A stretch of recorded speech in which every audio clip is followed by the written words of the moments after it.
Yes, my voice is congested. Yes, it is very hard for me to record, but I know I need to record right now, so I'm going to do it. It's one of those things you have to do. So, welcome to this podcast. If this is your first time, my name is Quenisha, and this is Be a Better Baddie, and I am the host, the coach, the teacher, and the cheerleader of all baddies in the world. And you're probably wondering, what does a baddie do? Because I've never really explained it. Good thing for you, I made a whole ABCs of baddies, whole ABCs of baddies, and that's what we're going to be talking about today. So, for all of the new and the old, welcome. I'm so excited to jump into this with you. Welcome back to Be a Better Baddie. So, before we jump into this, a little housekeeping. I will have another mini-sode coming because I did receive another email question. So that'll be posted later this week, I think on Thursday or Friday. So that's exciting. Please keep the questions coming. If you have any questions or comments about anything, like remarks, like I said something in the podcast, you're like, ooh, but I think this, feel free to send it. So you can just send that to beabetterbaddie@gmail.com, and I'll be sure to get to it, of course. So I'm excited that new episode will be coming later this week, this mini-sode. Now, you're probably asking, what in the heck and Bob is ABCs for baddies? It's just something I thought of, and I just started working on it earlier this year, and I'm ready to release it. So basically, think of an ABC book for kids, right? You have A is for apple, B is for banana, and they show the picture and everything. I want to elevate that for the baddies and make ABCs for baddies. So somewhat of our Bible, the baddies Bible, or the baddies reference guide, right? And the way it'll work is I split this up into a couple of different weeks, and I'll do 5 letters each week because I have videos posted for each as well. So if you want to get a more in-depth of each letter, feel free to visit the Instagram, TikTok, or YouTube to see the letter. But in this podcast, I'll do all 5 letters for this week, if that makes sense. So today we're going to be doing letters A through E. So excited. If you want to take notes, please. I'll have some action items for some of them, some reflection questions, etc., just for you to start thinking about these things and incorporating them into your life. And yeah, let's get started. Now, let's start with A. A is for abundance, okay?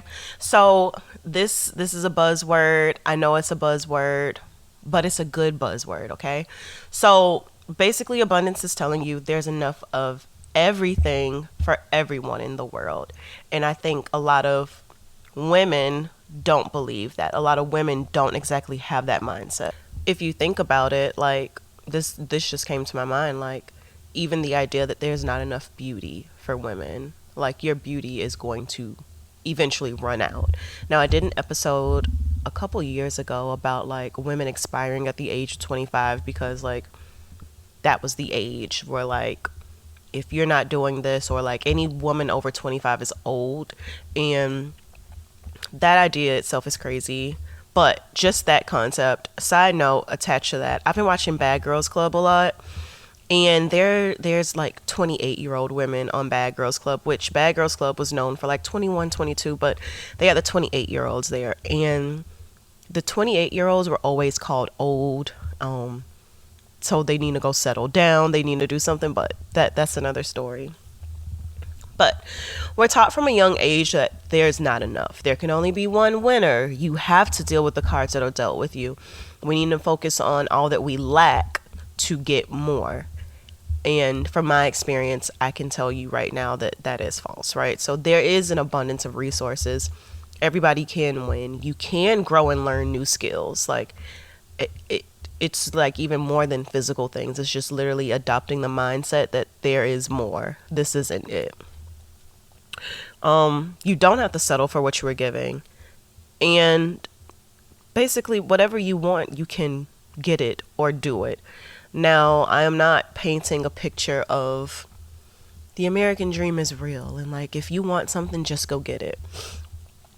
I know that that is false, and I know that there are certain privileges or certain hindrances that people may face while trying to get what they get. But just start viewing it through abundance. So, baddies have abundance mindset. I'm sorry, I'm still so congested. So, my action item for you for this is thinking about what parts of your life do you view through a scarcity mindset, and write that down.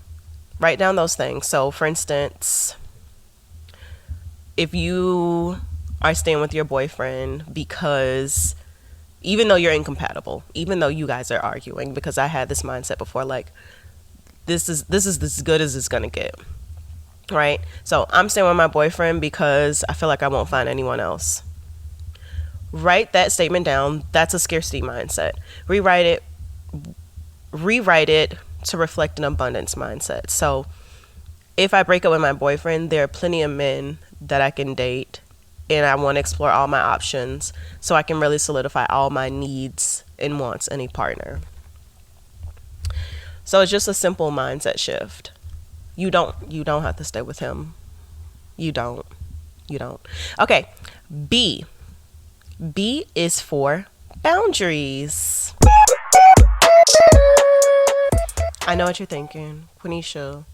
We know this. Do you know it? Boundaries can be set in literally every aspect of your life, and boundaries aren't just, I guess, the typical I don't want to be touched. I don't want to be in this space. I don't want to go to these places. But even as far as like what you talk about, right? Like I think that we think about all the times where you have felt uncomfortable in some capacity. That means a boundary is being crossed. And I will say this about boundaries before I go any further. Sometimes your boundaries do need to expand. Not all the time is it that I've created this bubble for myself and I need to stick inside of this bubble. Sometimes that can prevent you from growing. Sometimes that can stop you from exploring that new path in life because you don't want to try that new thing. Okay.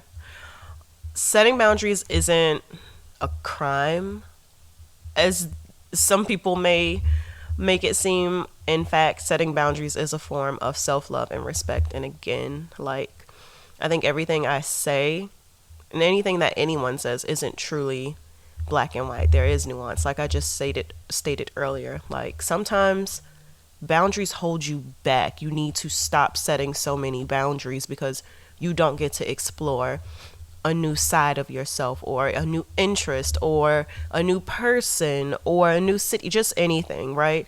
Because you have all these firm boundaries set in place and staying in your own world, you only know your own world, and that is it.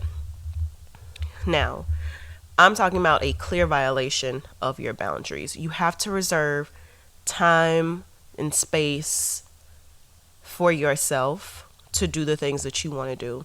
And at the same time, because I feel like setting boundaries is a double-sided coin. Is that the term? So it's something that you do, and it's also the way other people treat you.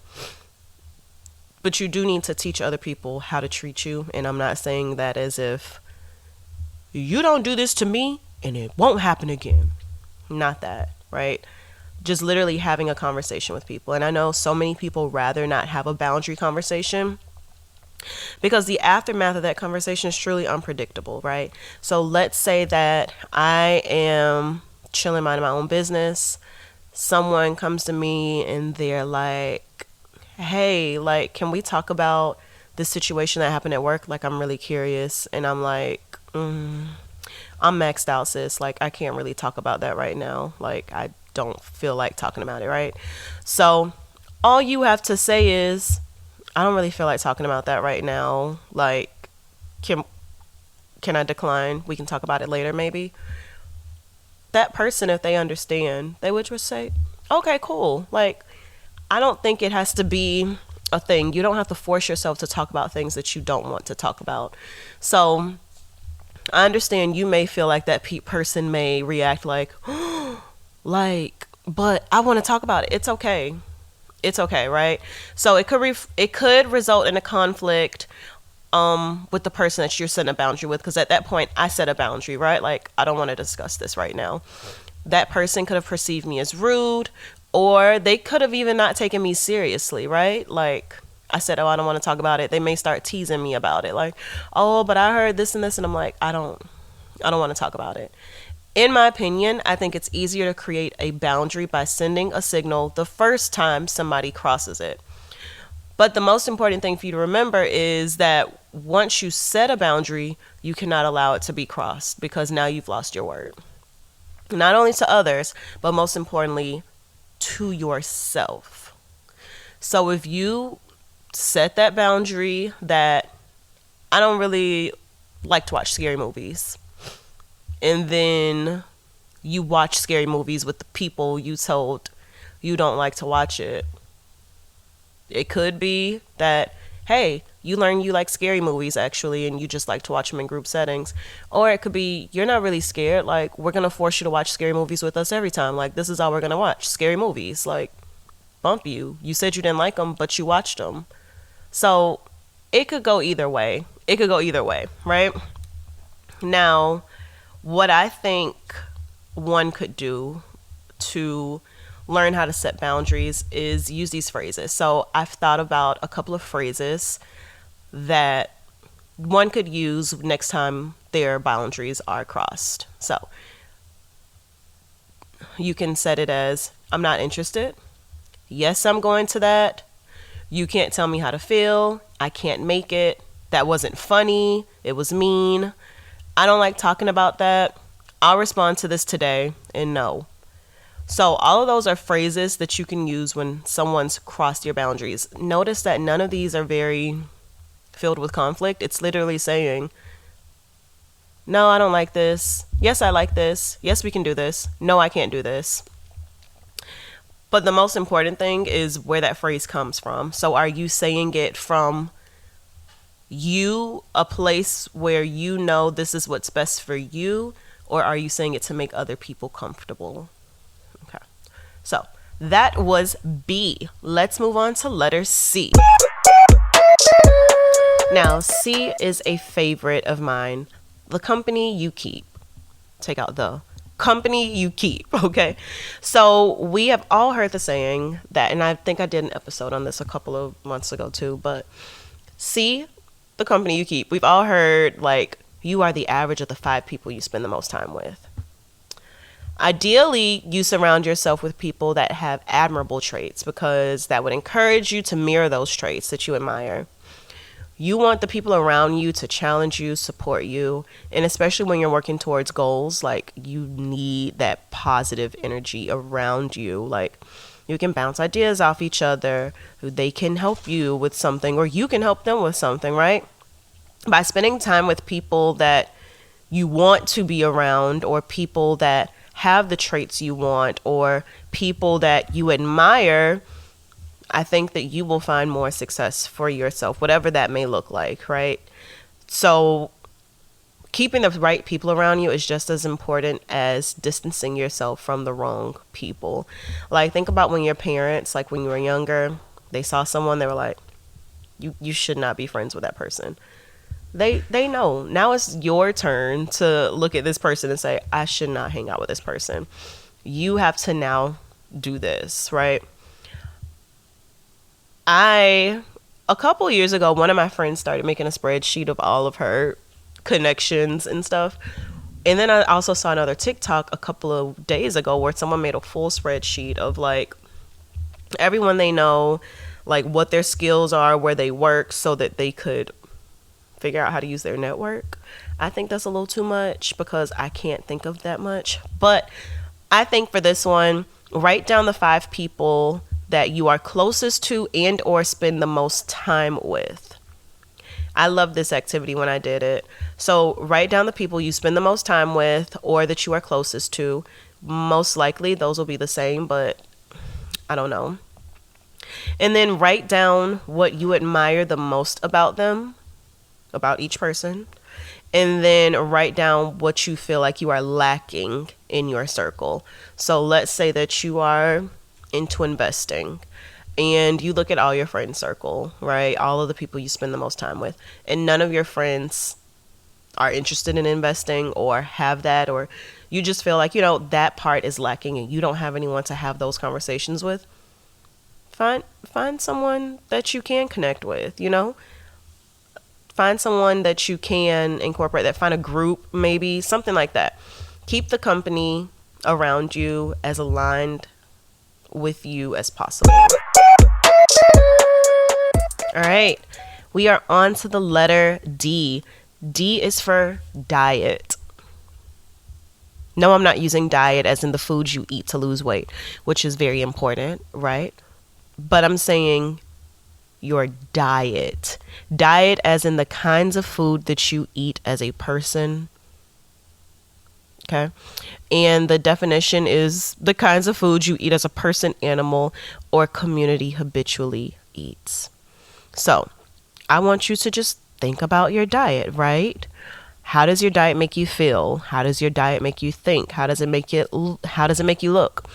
I notice, and maybe as I'm getting older, it is as I'm getting older, the things I eat really do impact me a lot. Like, if I don't eat vegetables for a long time, then I clearly start to feel like groggy, down, heavy, like just weighed down, and that could just be me mentally thinking, you haven't had any vegetables today, what's up? And or it could also be my actual body saying, hey, we've been eating a lot of carbs, we've been eating a lot of meat, like, calm down, sis. Where's the rest of the sustenance? Where are the veggies?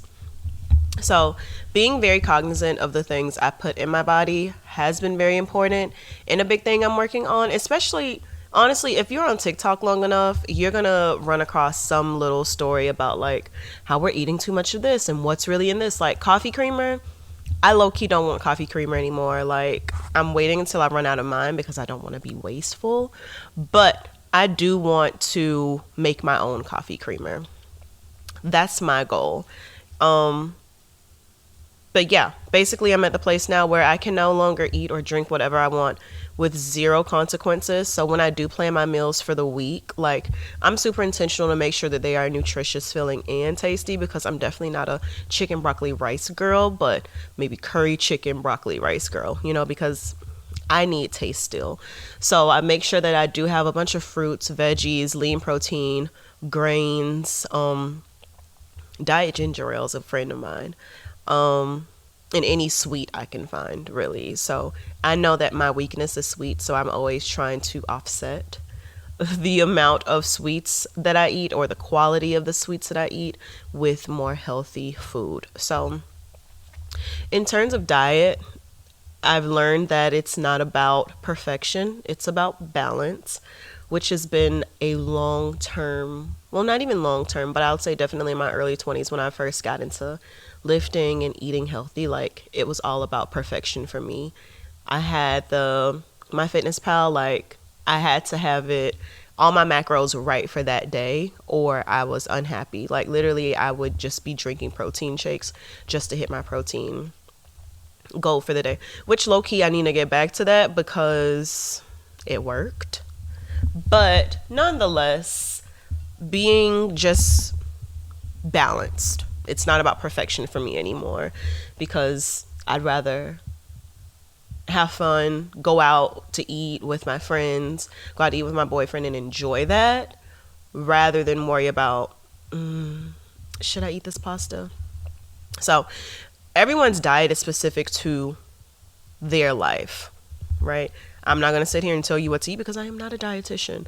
So your life, your dietary restrictions, your goals, overall, I would say eat for health. Literally, you can find me Googling what food is best for my skin and eyes and figuring out how to incorporate those foods into my life.